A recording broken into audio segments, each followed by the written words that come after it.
Всем большой привет! Это гайд по тому, как играть в шахматы. У нас есть 6 фигур. Начнем с пешки. Ну, допустим, что белые стоят с этой стороны. Будем вот так вот смотреть. Как ходит пешка? Она ходит только вперед. То есть вот так. Может ходить. Все дела. Если, например, здесь стоит конь, то пешка вперед пройти не может. Она как бы упирается в него. То есть не может пройти. Также, если здесь вражеская фигура. Вот, например, та же самая пешка.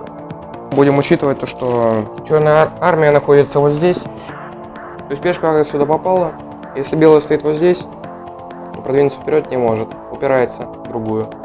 Так же, как и вот это, не может вот это вот продвинуть. Это не все возможные ходы пешкой. Как же она берет? Вот, например, если стоит здесь пешка, ну или для лучшего примера, здесь пешка, то пешка бьет по диагонали. И только по диагонали. Вперед она не бьет, вперед она упирается. То, что может забрать любую из этих пешек. Главное, запомните, это не шашки. Короче, при взятии фигура встает на место того, кого она взяла. И что это понятно. Еще особенности ходов пешками.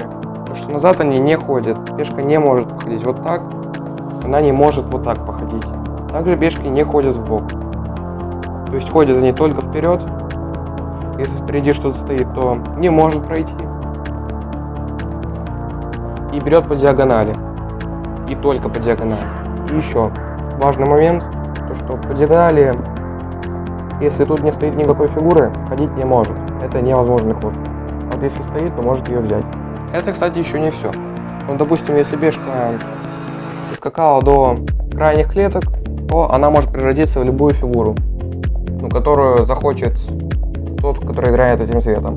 Обычно превращают в ферзя. Может также в любую другую фигуру, но зачастую делают это именно ферзем.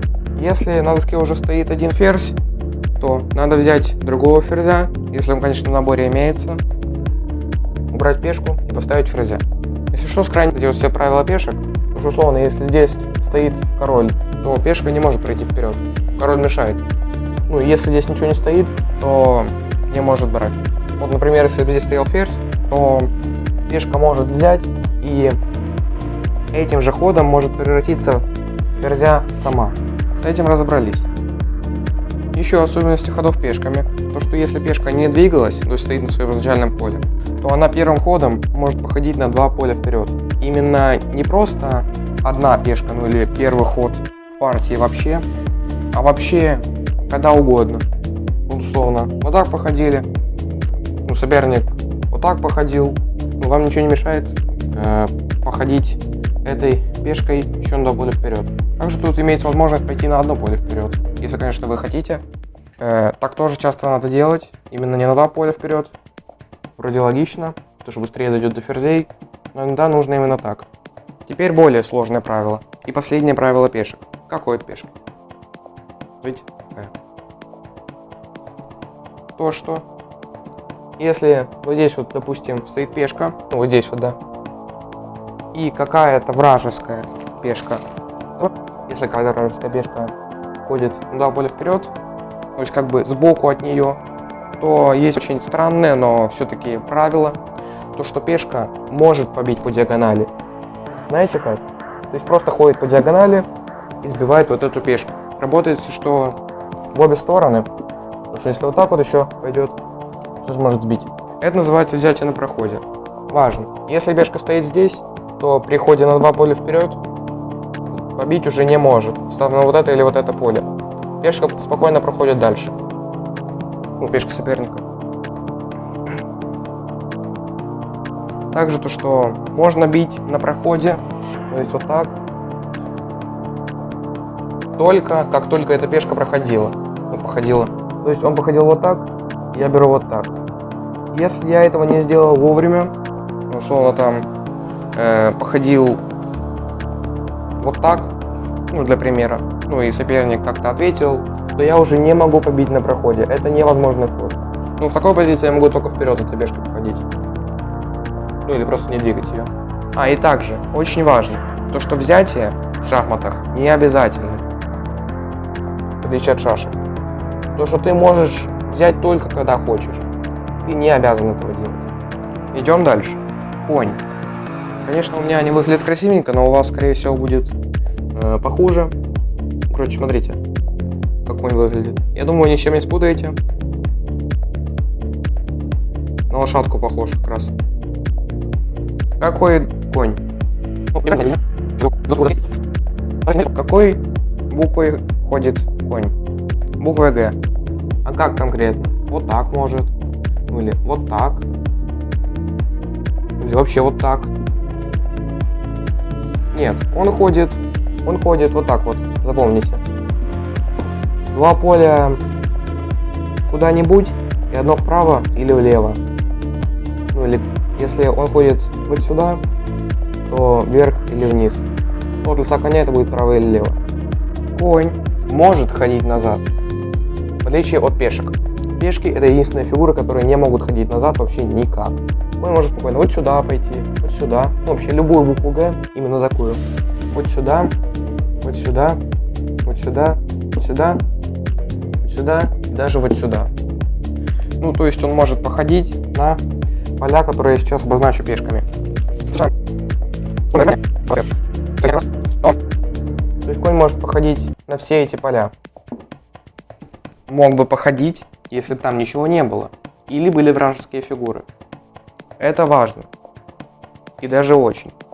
То, что если вот так стоят пешки, ну я знаю, то, что так они никогда в жизни у вас стоять не будут, ну при реальной партии, но все же. Если так стоят свои пешки, то он не может походить ни на одно из этих полей. То есть нельзя сбивать фигуры своего цвета. Если бы здесь, например, стояли черные пешки, то у коня разблокировались бы эти поля. Он мог бы побить вот эту пешку или вот эту пешку. Но остальные поля все еще тут заблокированы, на такой позиции. Ну или если вот здесь вот пустые поля будут просто, то он может на них походить. На вот это или на вот это. То есть вот так вот буковка Г получилась. Здесь и вот здесь. Наверное, вы спросите, а если конь стоит вот так, ну или вот так, то может ли он походить вот сюда? Ну или вот сюда? Может ли он перепрыгивать фигуры? Да. Это единственная фигура, которая может такое делать. То есть она может походить на любое поле из этого диапазона. Ну то есть буковка Г, 2 вперед, 1 в бок. 2 прямое, 1 в бок поля. Если это не ее фигуры, если она не упирается в край доски. То есть если стоит вот здесь вот конь, то он может походить только вот сюда или вот сюда. Остальные поля заблокированы, потому что их просто нет на доске. Коню вообще без разницы, что стоит в полях, которые он не контролирует. Он может спокойно сюда походить или сбить вот эту пешку. Вроде бы все объяснил. Ну да. Переходим к следующей фигуре. А именно к слону. Он у меня выглядит вот так, но может чуть-чуть отличаться. Ну, запомните просто вот такую форму. В нормальных наборах есть такой вырез. То есть слон выглядит вот так. Как ходит слон? Слон ходит только по диагонали. А также бьет только по диагонали. То есть он может походить прямо сейчас на... Ну, я сейчас позначу черными фигурами эти поля.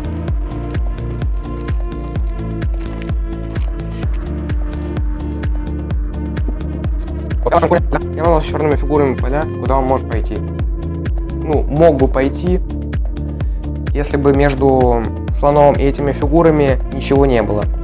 Ну, например, вот эту пешку он может съесть, ну или на это поле, если на пустое пойти, только если здесь ничего нет. Вспоминаем то, что перепрыгивать другие фигуры может только конь. Остальные фигуры такого делать не могут. Для того, чтобы было легче запоминать, куда ходит слон, ну, понимать это все дело, запомнить то, что какого цвета поле слона. Вот здесь белого. Куда он может пойти? На белые поля. Так по диагонали только белые. для этого слона. То есть черные поля для него не существуют. Это для него какой-то отдельный мир. Он туда никаким образом не может попасть. Слон может ходить назад. Но специально для того, чтобы слоны могли ходить на поля любого цвета, дается два слона. Ну, их называют вот так. Вот это белопольный, вот это чернопольный. То есть для этого слона существует только мир черных полей. А вот этого слона только мир белых полей. Башенки. Это вот башенки. Ладья называется. Ну, вообще ладья это военный корабль, но название уже закрепилось. Вот ладья. Такая фигурка. Башенка. Здесь может не быть вырезов или, в принципе, плоская верхняя часть. Но она выглядит вот так у меня. Я думаю, у вас не сильно будет отличаться. Ну, так вот, как ходит ладья? Как ходит ладья? Она ходит по прямой. Также, не припрыгивая фигуры, может ходить назад. Вот прям по прямой. Кстати. Про слона я забыл сказать, то что он может походить по диагонали на неограниченное количество клеток. Потому что расстояние для него не проблема. Так же, как и для ладьи.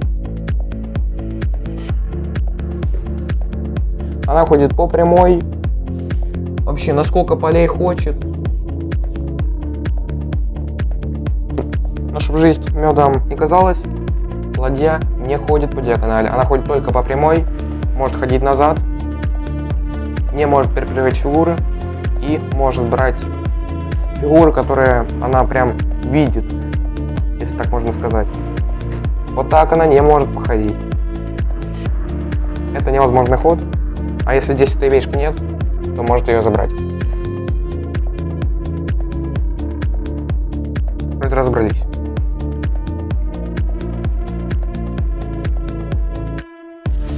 Теперь достаточно простая для нас. Теперь достаточно простая для понимания уже фигура ферзь, ну или королева. Оба названия корректны. Ну, но все-таки на русском языке это называется ферзь.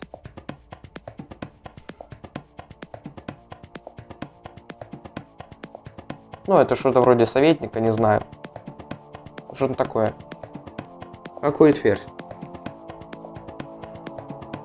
Все очень просто. Вот почему эта фигура проста для вашего понимания, скорее всего, сейчас будет. Потому что она ходит ладья и слон вместе взятые. Но только вместо вот такой вот башенки в доске одна фигура.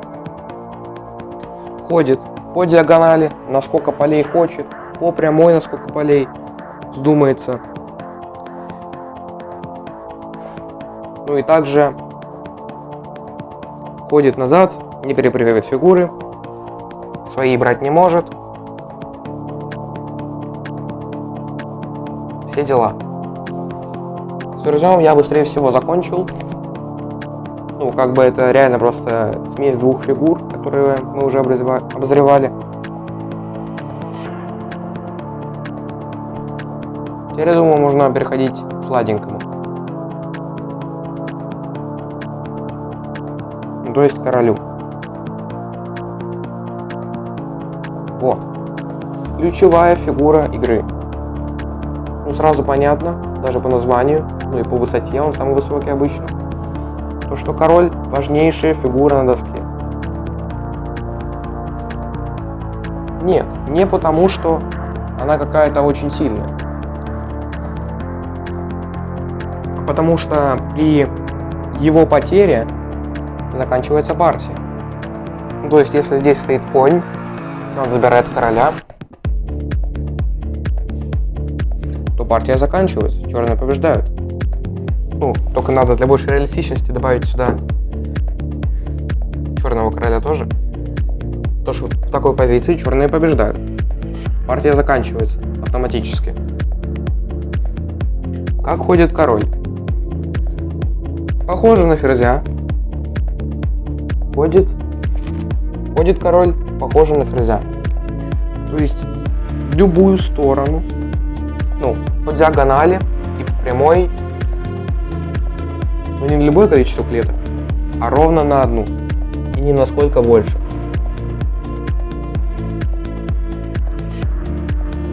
Ну, то есть король может походить сейчас на 8 полей. Ну, вот таком вот квадратике. Я думаю, даже не надо помечать вражескими фигурами, потому что тут все и так очень понятно. Ну, я думаю, вы уже запомнили то, что при его потере заканчивается партия. То есть тот цвет, у которого будет съеден король, проигрывает. Насчет короля важно. Ну что, из-за того, что ладья ходит по прямой, то есть контролирует всю вот эту вот линию, король не может туда пройти. Именно не из-за логики, ну то, что белые тут сразу проигрывают, а из-за того, что это запрещено правилами. Ну то есть нельзя ходить под шах. Ну, шах — это когда королю угрожает опасность. Ну, вот такая позиция, например.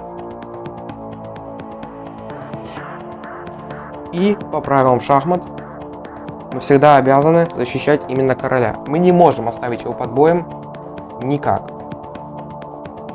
Ну, если, вот допустим, король стоит вот здесь, и вот так вот стоят ладьи, вот так вот король, ну это не важно, то эта позиция называется матом, так как сейчас король физически не может пойти ни на какое из этих полей.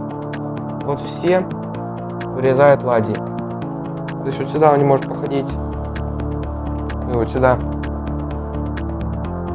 Потому что ладьи просто вырезают его, а если он пробует убежать сюда, то его все равно заберут, потому что он все еще расположен по прямой.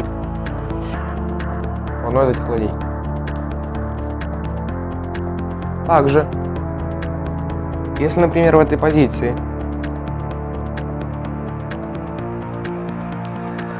ход белых, и вот так вот располагаются фигуры, то у белых есть только один легальный ход. Вот такой. Потому что вот это ходы тут под шах. И помните про то, что я говорил? Потому что нельзя короля своего под опасностью ставить. Этот конь связан. Ну, это хорошее название, понятное. То есть он не может никуда походить из-за того, что подставит короля. Конечно, если бы у него был свой разум, то он давно уже короля своего дал бы черным. Но здесь все-таки фигурами управляет игрок, а не они сами. Поэтому у белых тут только один легальный ход. Этот ход не под шах. Ну и вот здесь это вообще не входило в планы этой позиции. Черные все равно побеждают, так как забирая этого коня, они ставят шах и мат. То есть королю шах, ему некуда деться. Все поля заблокированы ладьями. Тут черные побеждают. Ну, в принципе, для удобства уже сейчас все не ждут, пока сторона, которая мат, сделает ход, королем, а просто, условно, стояла здесь ладья, и она пошла вот сюда. Просто говорят шах и мат, жмут руки, и партия заканчивается. Уже играют следующую. Либо с другим соперником, либо между самими собой. Или в принципе говорят, что хватит шахмат на сегодня, из-за того, что один из соперников перевернул доску при проигрыше.